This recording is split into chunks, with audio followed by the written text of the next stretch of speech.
오늘 말씀의 제목은 괜찮아 라는 제목으로 하나님 말씀 전하겠습니다. 오늘 11절 말씀 보니까 주님 그렇게 말씀하셔요. 나도 너를 정죄하지 아니하노니 가서 다시는 죄를 범하지 말라.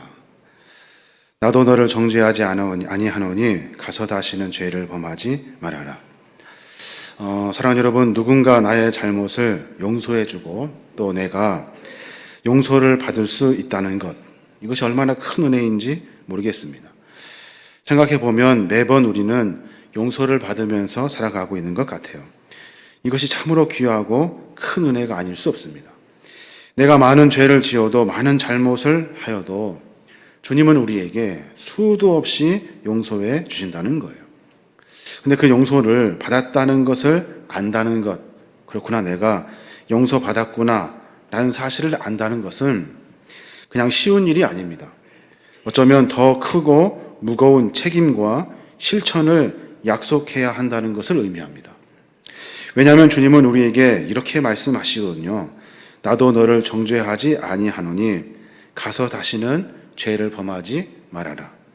용서해 줄 터이니 다시는 그런 일이 없도록 하여라. 괜찮아, 다음에 안 그러면 돼 라고 말씀해 주시는 거예요. 세상을 너무 바쁘게 살다 보니 많은 것을 놓치고 잃어버릴 때가 있습니다. 잃어버린 것이 무엇인지, 놓치고 있는 것이 무엇인지 돌아보는 것도 쉽지 않습니다. 미처 알아차리기도 전에 다시 숨가쁘게 앞만 보며 또 달려가야 하기 때문에 돌이키고 안다는 것이 쉽지가 않아요. 그렇게 살다가 우연히 자신을 돌아볼 기회가 있어서 돌아봐 무엇이 잘못인지 알 때, 그때 나에게 아무런 위로나 아무런 은혜나 아무런 용서나 아무런 회복이 없이 또다시 세상에 놓여지는 일들이 수도 없습니다. 다시 세상에 놓여지며 반복되는 잘못을 또다시 범하게 되는 거예요. 내 모든 잘못을 깨끗하게 용서함 받고 내 안에서 멈추는 각오와 결단으로 말미암아 다시는 그러지 않겠다는 내 의지가 포함되어 있지 않는 상태에서 또다시 세상을 살게 되는 겁니다. 그때 주님은 우리에게 괜찮아, 다음에 안 그러면 돼, 다음에 안 그러면 돼. 이 짧은 한마디가 지친 영혼에게 얼마나 큰 위로가 되는지 모릅니다. 힘을 내라는 말보다 괜찮아 라는 말이 더 위로가 되고 사랑이 됩니다. 괜찮다는 말을 들으면 힘들어 굳어버린 마음들이 사르르 녹는 것만 같고 다시 돌아가지 않을 것이라는 큰 용기와 결단을 우리 안에 만나게 되는 거예요. 사랑하는 여러분, 우리는 매번 이렇게 용서받으며 살고 있는 겁니다. 우리 안에 잘난 것도 없고 우리가 무엇을 잘하는 것도 없어요. 매번 주님은 우리를 보시면서 괜찮다고 말씀하시는 거예요. 그런데 우리의 말과 생각 속에 괜찮다는 이 말이 다 사라져 버렸습니다. 일상을 살면서 서로 대화하면서 괜찮다는 말을 들어보기가 참 어렵습니다. 매번 책임을 묻고 성과를 묻고 문제를 들추어내고 괜찮아 라는 말보다는 책임져 라는 말이 우리 안에 더 익숙하기 때문에 그래요. 심지어는 우리 자신에게도 그런 말을 해주는 것에 대해서 참 인색해 합니다.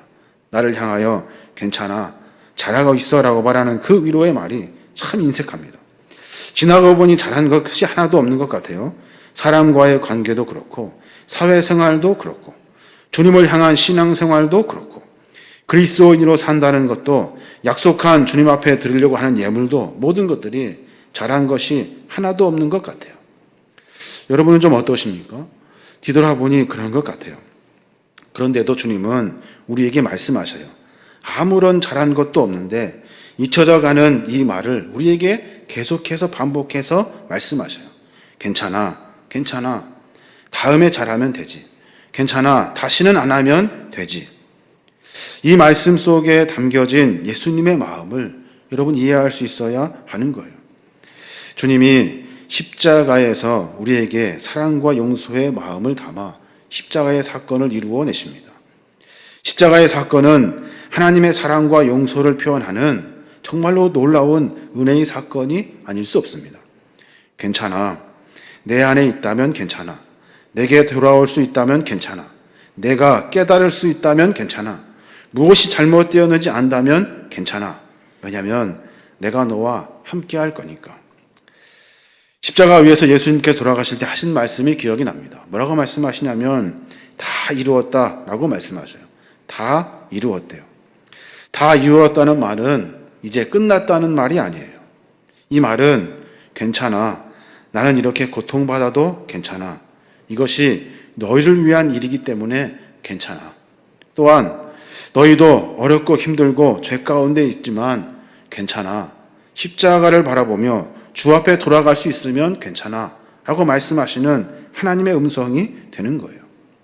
삶을 살아가면서 자기 자신을 돌아본다는 것, 그리고 내가 용서받은 존재라는 사실을 아는 것, 이것이 아마 그리스도의 삶에서 첫발이 될 수 있습니다. 그 작은 발걸음 한 걸음 한 걸음을 통해서 하나님을 더 깊이 만나게 되는 거예요. 요한복음 8장에 보면 간음하다 붙잡힌 여인이 나옵니다. 간음하다 붙잡힌 여인. 서기관과 바리새인들이 그 여자를 예수님 앞에 끌고 와서 예수님께 묻죠. 율법에서는 간음한 여자를 돌로 치라고 하는데 예수님 어떻게 하시겠습니까? 라고 묻습니다. 이 바리새인들의 질문에 예수님께서는 이렇게 대답하셔요. 너희 중에 죄 없는 자가 먼저 돌로 쳐라. 너희 중에 죄 없는 자가 먼저 돌로 치래요. 사람들은 예수님의 이 말씀에 양심의 가책을 느꼈는지 그 자리에서 하나 둘씩 떠나게 됩니다. 그리고 나서 간음하여 끌려왔던 여자와 예수님 이렇게 두 분만 덩그러니 남게 됩니다. 그러면서 예수님이 그 여인에게 하신 말씀, 요한복음 8장 10절부터 말씀인데 너를 정죄한 자가 없느냐? 나도 너를 정죄하지 아니하노니 가서 다시는 죄를 범하지 말라 하시니라. 주님이 그 여인에게 다타부타 말씀하시지 않겠다는 거예요. 이 말은 덮겠다고 용서하겠다고 괜찮다고 하시는 예수님의 마음이에요. 그런데 여기에는 큰 조건이 달려 있어요. 이 자리에서 네가 일어나는 그 순간 다시는 그 죄 가운데 서지 않겠다는 너의 그 각오가 필요해 라고 말씀하고 계시는 거예요. 하나님의 뜻은 우리가 죄를 지었을 때 사람들처럼 돌로 치고 자기의 거짓된 외식을 자랑하듯이 씩씩거리면서 정죄하여 죽이고 벌을 주려고 하는 것이 아니에요. 죄인으로 하여금 그 죄를 돌이켜서 회개하게 하고 다시는 죄를 짓지 않도록 하는 것, 이것이 바로 하나님의 뜻이에요.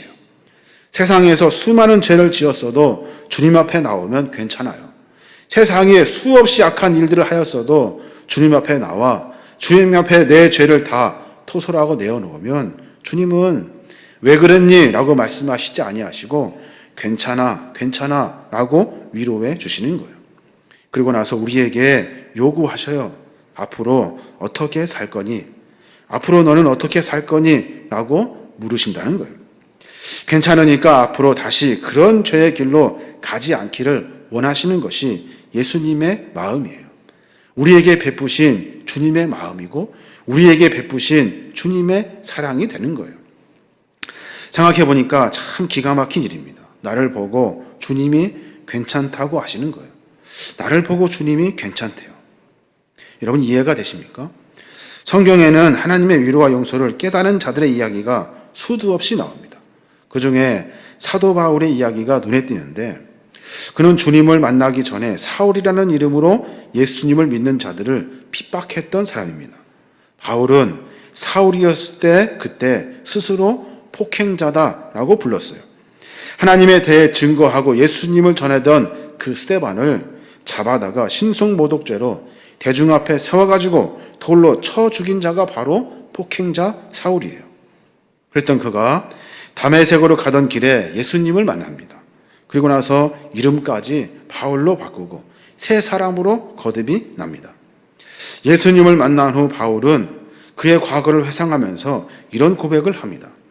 디모데전서 1장 12절에 보면 나를 능하게 하신 그리스도 예수 우리 주께 내가 감사함은 나를 충성되이 여겨 내게 직분을 맡기심이니 내가 전에는 비방자요 박해자요 폭행자였으나 도리어 긍휼을 입은 것은 내가 믿지 아니할 때에 알지 못하고 행하여 씀이니라. 전에 내가 믿지 아니할 때, 내가 주님을 잘 몰랐을 때, 그때 나는 비방자고 박해자고 폭행자였다는 거예요. 또 디모데전서 1장 15절에는 그렇게 말해요. mit보다 모든 사람이 받을 만한 이 말이요, 그리스도 예수께서 죄인을 구원하시려고 세상에 임하셨다 하였도다. 죄인 중에 내가 괴순이라.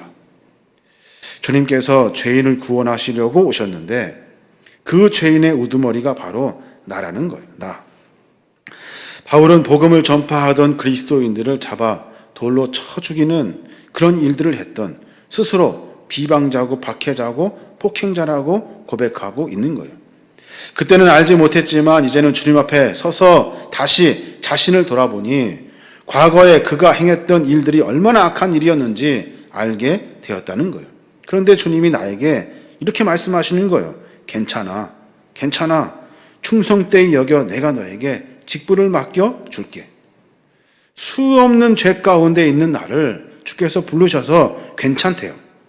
그리고 나서 나에게 직분을 맡겨 주셨대요.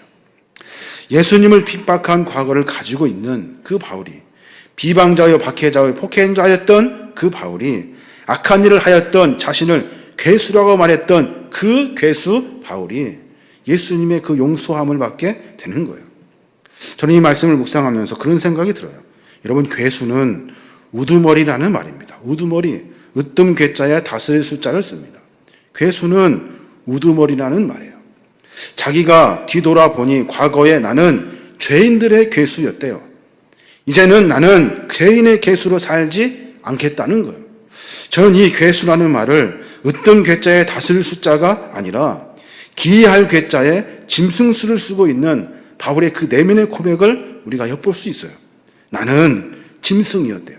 나는 죄의 짐승이었대요. 나는 이상하게 생긴 괴물 같은 삶을 내가 살았다고 바울은 분명히 이야기하고 있는 거예요.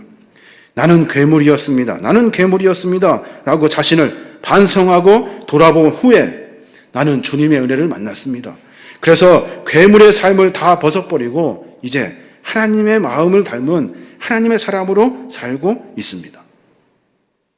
괴수와 같던 우리도, 정말로 괴수와 같던 우리도 주님의 풍성한 영광의 복음으로 말미암아 죄를 다 덮어주시는 하늘의 은혜를 우리가 만나게 된 거예요. 그게 바로 십자가의 사랑인 거예요. 그리스도인은 이 십자가의 사랑을 잃어버리면 아무것도 아닙니다. 우리는 십자가의 사랑을 잃어버리면 전에와 똑같은 삶을 반복적으로 살아가는 괴수와도 같은 거예요. 괴물 같은 삶을 오늘도 또 살게 되는 거예요. 자기의 죄를 처절하게 깨닫는 사람은 하나님의 사랑과 괜찮다는 위로가 얼마나 큰지 깨닫게 되는 거예요. 바울은 나를 용서하시고 품어주신 하나님의 그 은혜가 얼마나 크고 깊은지, 나는 이제 다시는 괴물 같은 삶을 살지 않겠습니다. 나는 이제 절대로 과거의 삶으로 돌아가지 않겠습니다. 라는 고백이 그 안에 있게 되는 거예요. 그 용서와 사랑을 아는 사람은 다시는 죄의 자리에 서지 않습니다. 오늘 여인에게 하신 말씀은 다 죽이려고 하는 더러운 여인을, 그러니까 짐승 바라보듯 바라봤던 그 여인을 그의 삶에 주님이 찾아와 주셔서 괜찮다고 말씀해 주시는 거예요. 괜찮아, 일어나. 괜찮아, 괜찮아. 다시 과거로 돌아가지 말고 새로운 삶을 살아. 다시는 그러지 말라고 말씀하시는 주님의 위로가 우리 안에 있는 거예요. 사랑하는 여러분, 우리 자신을 한번 뒤돌아보십시오. 우리 자신을 한번 심각하게 뒤돌아봐야 하는 거예요. 내가 어떻게 살았는지, 그리고 어떻게 살고 있었는지, 내가 과거에 무슨 일을 하였는지 다시 되새겨야 하는 거예요. 주님을 향한 소극적인 신앙의 모습들도 이제는 버려버려야 하는 거예요. 괴물같이, 주님의 거룩한 백성임에도 불구하고 괴물같이 살았던 내 삶의 모습을 다 청산하고 새로운 삶을 살아야 하는 거예요. 주님을 깊이 만나는 몸부림을 쳐야 하는데 내 안에 있는 외식과 형식이 나를 묶어버린 거예요. 괴물의 삶을 다 벗어버리고 이제는 주님을 더 깊이 만나야 하는 거예요. 본질과 깊이가 다른 신앙의 삶을 살아야 하는 거예요. 그래야 용서받은 그리스도인이 되는 거예요. 그리스도인에게 가장 필요한 것은 자기 자신을 말씀에 비추어서 그리스도의 제자로 살아가는 몸부림, 이것이 우리 안에 있어야 하는 거예요. 저도 생각해 보니까 괴물 같은 삶을 살았던 것 같아요. 생각해 보니까 정말로 괴물 같은 죄의 삶을 살았던 것 같아요. 하나님 보시기에 정말로 부끄럽고 창피하고 수많은 죄 가운데 있었던 것 같아요. 그런데 교회 나오고 신앙생활 하면서 떳떳한 척하며 살고 있는 거예요. 그렇게 살면 그리스도의 사랑을 만날 수가 없어요. 그렇게 살면 신앙의 삶 가운데 하나님이 원하시는 뜻을 이루어갈 수 없는 거예요. 우리는 처절한 몸부림을 가지고 과거를 철저하게 버려버리고 새로운 삶을 살겠노라는, 말씀 안에 새로운 신앙의 삶을 살겠노라는 그 몸부림과 각오와 결단이 없으면 똑같은 사회생활, 똑같은 신앙생활, 똑같은 봉사와 헌신도 사명도 절대로 감당할 수 없는 거예요. 우리 신앙의 모습을 한번 점검해 봐야 하는 겁니다. 지난번에 사회적 거리두기로 우리가 2달여 만에 다시 만났습니다. 한동안 못 뵈서 되게 만나서 반가웠어요. 그런데 이번에는 헤어졌다가 다시 이제 또 만나게 될 텐데, 반가움을 넘어서 가지고 우리 각자 자신의 삶을 점검할 수 있어야 하는 거예요. 나를 용서하시고 다시는 그렇게 살지 말라는 주님의 강력한 공고의 말씀을 듣고 이제 다시 성전에 모여 어떤 신앙의 삶을 살 것인지를 우리 스스로 고백할 수 있어야 하는 거예요. 그래야 성숙한 그리스도인이 될 수 있어요. 저는 코로나 시간을 지나면서 우리에게 성숙을 위한 하나님이 우리에게 베풀어 주신 정말로 어렵고 힘든지만 그 귀한 시간이라고 생각해요. 집에서, 직장에서 혼자 믿음 지키며 살아가는 그 시간은 마치 다윗이 아굴람의 그 굴 속으로 피하여서 그곳에서 하나님을 만났던 그 시간, 자기 자신을 정면으로 응시할 수 있는 깊은 성찰을 통해 성숙을 만날 수 있는 시간, 그 시간이었다고 생각해요. 요나가 물고기 뱃속에 3일간 있었잖아요. 그 3일간 어둡고 냄새나고 힘든 물고기 뱃속에서 기도하며 자신을 되돌아보고 내 사명이 무엇인지, 내 생명의 주권은 누구에게 있는지, 나를 살리신 이가, 나를 새롭게 하시는 이가 누구인지 그는 직접 고백하면서 몸부림치면서 하나님을 다시 만나게 됩니다.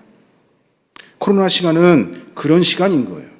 이 귀한 시간을 통해서 자신을 반성하고 다시 살아보겠습니다. 다시 일하겠습니다. 다시 사명을 붙들겠습니다. 내 가정, 내 직장, 내 교회, 내 이웃을 내가 살리겠습니다라는 각오와 결단을 만나는 그 인고의 시간이 우리 안에 있어야 하는 거예요. 그 성숙의 시간이 없으면 우리는 성장하지 않습니다. 우리는 성숙할 수가 없는 거예요. 우리는 그저 내 목숨의 위험함을 느끼고 그냥 집에 앉아 있는 것이 아니에요. 스스로 내 모습을 뒤돌아보고 다시 삶 가운데 하나님을 다시 만날 수 있는 거룩한 인고의 시간을 가져야 하는 거예요. 내 자신을 돌아보아야 돼요. 내 자신을 돌아보고 죄 많은 나에게 베풀어 주신 하나님의 사랑을 다시 붙들어야 하는 거예요. 사랑하는 여러분, 우리는 이 인고의 시간을 지난 다음에, 이 코로나의 시간을 지난 다음에 다시 만나게 될 터인데 우리는 하나님의 사명을 다시 붙들 수 있어야 하는 거예요. 똑같이 과거에 괴물 같은 삶을 사는 것이 아니라 이제 우리는 하나님의 은혜를 만나 하나님이 나에게 원하시는 귀한 사명이 있다는 사실을 분명히 깨닫고 살아가야 하는 거예요. 나를 부르신 하나님의 계획에 귀 기울일 수 있어야 하는 거예요. 나에게 맡겨주신 일이 무엇인가 다시 돌아봐야 하는 거예요. 나는 우연히 예수를 믿게 된 것이 아니에요. 나는 우연히 그리스도인이 된 것이 아니에요. 분명히 하나님은 나에게 내 수고와 내 헌신을 통해서 하나님이 원하시는 것이 있어요. 하나님 나라를 만들려고 하시는 하나님의 분명한 계획이 있다고요. 그 계획에 힘이 없지만, 연약하지만 하나님 나에게 맡겨준 것이 무엇입니까? 고백하며 몸부림치는 거예요. 어제 여러 권사님들, 집사님 몇 분 오셔가지고 식당에 있는 테이블을 닦는 작업을 했습니다. 오랫동안 사용하지 않으니까 먼지며 곰팡이며 지저분한 것들이 너무나도 많았어요. 그래서 몇 분이서 함께 모여서 닦아보자고 이렇게 모여서 닦으시더라고요. 그 식당 가득 락스 냄새가 정말로 가득했어요. 열심히 닦으면서 내가 교회를 사랑해야지. 주님이 나에게 맡겨주신 주의 사명을 붙들어야지. 하나님이 나에게 베풀어 진 귀한 사랑 내가 보답하며 살아야지 하면서 아마 그 사명을 감당하셨을 거예요. 주님은 괜찮아. 이제 다시 시작하면 돼. 괜찮아. 내가 너에게 맡긴 사명 잃어버리지 않고 지금까지 했던 일들 다 청산하고 다시 시작하면 돼. 괜찮아. 이제 해보면 돼. 노력하면 돼. 몸부림치면 돼. 라고 말씀하시는 주님의 음성에 우리가 반응할 수 있어야 하는 거예요. 이것이 바로 그리스도인의 삶이 되는 거예요. 우리가 주님을 만나게 될 텐데, 우리가 다시 함께 모이게 될 텐데 그냥 모여서는 안 돼요. 사명도 붙들어야 되고, 그리고 또 용서할 수 있는 내 안에 용기가 있어야 하는 거예요. 그냥 반가워서 서로 인사하는 것이 아니라 내가 용서해야 할 사람이 누구인지 생각해 보시길 바랍니다. 그 사람에게 가서 주님이 나에게 하셨던 것처럼 괜찮다, 괜찮아 라고 말해줄 수 있는 용기가 우리 안에 있어야 하는 거예요. 그래야 그리스도인이 되는 거예요. 하나님이 우리에게 사랑과 용서를 보여주신 것은 왜 그러셨을까요? 우리에게 본을 보여주신 거잖아요. 우리도 그렇게 살라고 말씀하고 계시는 거예요. 너희들은 세상에 살면서 이렇게 맨날 미워하기만 하며 사니 서로 사랑하며 살아야 할 것 아니야 라고 말씀해 주시는 거예요. 여러분 잘 아시는 것처럼 성경에 보면 만달란트 빚진 자가 주님 앞에 나옵니다. 만달란트 빚진 자가 갚지 못해서 있는데 그때 그 주인이 불쌍히 여겨서 그 만달란트의 빚을 다 탕감해 줘요. 하인은 어떻게 합니까? 기쁘고 감사하며 집으로 돌아갑니다. 그런데 용서받은 그 하인이 지나가다가 자신에게 100데나리온을 빚진 자, 그것을 갚지 못한 사람을 잡아다가 감옥에 집어 넣어버려요. 100데나리온은 만달란트에 비하면 정말 적은 돈이에요. 1달란트가 약 6,000데나리온이거든요. 1데나리온은 하루 품값이에요. 100데나리온 빚진 자가 10,000달란트를 탕감받은 자가 100데나리온 빚진 자를 뭐라고 질책하며 감옥에 집어넣고 용서하지 못하는 거예요. 이 말은 나는 용서받지 않았어. 내가 받은 용서는 아무것도 아니야. 나는 용서받지 않았어. 용서의 귀한 의미를 새카맣게 잃어버린 거예요. 그러니까 자기가 생각하기에 그 죄가 크다고 생각하는 거예요. 내 안에 있는 죄가 용서받은 것은 들여다보지 못하고 다른 사람들만 쳐다보고 있는 거예요. 그러면서 이 악한 종아, 내가 빌기에 내가 내 빚을 전부 탕감해 주었거든. 내가 너를 불쌍히 여김과 같이 너도 내 동료를 불쌍히 여김이 마땅하지 아니하냐. 주인이 노하여 그 빚을 다 갚도록 그를 옥졸에게 넘기니라. 괘씸한 놈, 내가 너에게 빚을 그렇게 많이 탕감해 주었거든. 네 동료, 네 친구들을 불쌍히 여기지 않느냐라고 말하면서 잡아다가 옥졸에게 넘겨버리는 거예요. 자, 여러분, 신앙의 성숙은 그리스도인은 우리가 받은 용서를 실천하며 사는 거예요. 우리는 주님이 우리에게 명령하고 계셔요. 우리에게 용서하셨던 것처럼 수많은 사람들을 용서하며 살아라고 말씀하고 계시는 거예요. 혹 용서를 빌 일이 있으면 용서를 빌어야 하는 거예요. 용서를 받을 일이 있으면 용서를 받아야 하는 거예요. 용서를 구하고 받을 때 우리는 성숙한 그리스도인으로 서게 되는 거예요. 이 일이 사실 쉽지가 않아요.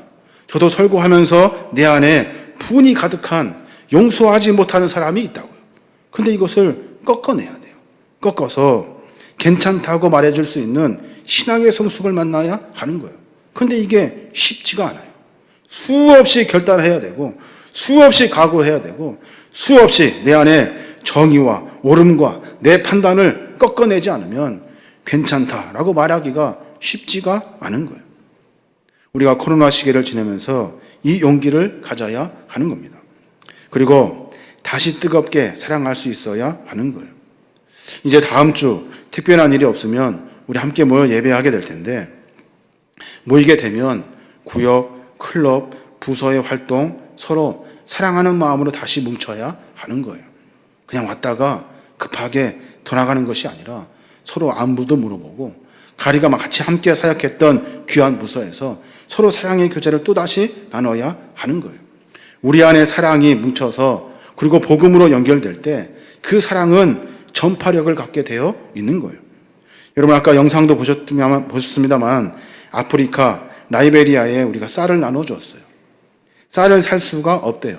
그래서 선교사님에게 부활절 헌금, 외축감사 헌금 일부를 보내드려서 쌀을 구입하여 나눠주라고 부탁을 드렸어요. 그래서 그 일을 감당하신 거예요. 서로 사랑하는 마음이, 서로 사랑하는 마음이 하나님의 마음과 연결되어서 가난하고 불쌍하고 연약한 자들을 돕을 수 있도록 우리 안에 사랑의 마음이 생긴 거예요. 이 일은 식어져서는 안 돼요. 이 일은 약해져서도 안 되고 더욱더 풍성해져야 하는 거예요. 그래야 나를 용서하시고 사랑하신 하나님의 귀한 사명을 감당할 수 있는 겁니다. 사랑하는 여러분, 기억하십시오. 우리는 상상할 수도 없는 하나님의 큰 은혜를 만난 사람입니다. 상상할 수도 없는 수많은 죄를 용서받은 그리스도인입니다. 간음하다 잡혀온 여인은 돌마다 죽을 뻔했는데 사람들의 정죄 속에서 조롱과 분노를 피할 수 있도록 주님이 그를 보호해 주셨어요. 그 여인은 분명 이렇게 생각했을 거예요. 이제 나는 죽었구나. 이제 나는 죽었구나. 그런데도 주님은 그렇게 말씀하시잖아요. 나도 너를 정죄하지 아니하노니 가서 다시는 죄를 범하지 말아라. 괜찮아. 다시 시작해. 괜찮아. 다시 해봐. 다시 신앙생활을 해봐. 다시 믿음을 지켜봐. 다시 사명을 붙들어봐. 서로 사랑하고 서로 용서하고 다시금 나에게 맡겨주신 주의 사명을 붙들어봐 라고 말씀해주고 계시는 거예요. 이제 우리가 다시 모이게 될 텐데 여러분 어떤 마음을 갖고 계십니까? 저는 참 삶을 뒤돌아보면서 비록 연약하지만 죄 많지만 하나님 우리에게 분명히 말씀하시고 계시는 하나님의 음성이 있다고 생각해요. 많은 것들을 잘못했고 많은 것들을 실수했고 많은 것들이 용서받을 수 없지만 주님은 그 많은 것들을 다 용서하시고 앞으로 어떻게 살지, 앞으로 어떻게 살 거니? 라고 묻고 계시는 거예요. 그 앞에 우리가 이렇게 살겠습니다. 주님의 말씀이 생각이 납니다. 주님이 나에게 부탁하신 것이 생각이 납니다. 그 생각 붙들고 살겠습니다. 라고 고백할 수 있는 저와 여러분이 되어야 하는 거예요. 인생은 어렵대요. 인생은 고단하대요. 인생은 여러 가지로 힘이 들대요. 수많은 문제가 우리 앞에 펼쳐져 있대요. 그 가운데 우리가 아둥바둥 내 뜻과 내 의지로 돌파할 수가 없는 거예요. 나를 인도할 수 있도록 나에게 용서하시는 하나님의 음성을 듣고 나에게 말씀하시는 하나님의 그 말씀에 순종하며 한 걸음 한 걸음 전진하는 거예요. 그것을 내가 어떻게 하려고 하면 실패할 수밖에 없는 겁니다. 저와 여러분이 이러한 고백과 각오로 말미암아 하나님의 거룩한 은혜를 만나시길 바랍니다. 한 주간 또 살아가게 될 텐데 삶을 뒤돌아보고 내 삶을 다시 점검해서 내 안에 있는 힘들고 어려운 많은 일들이 주님의 은혜로 말미암아 하나님이 원하시는 뜻에 내 작은 삶을 드릴 수 있는 거룩한 믿음의 종들 되시길 주님의 이름으로 축원합니다. 아멘.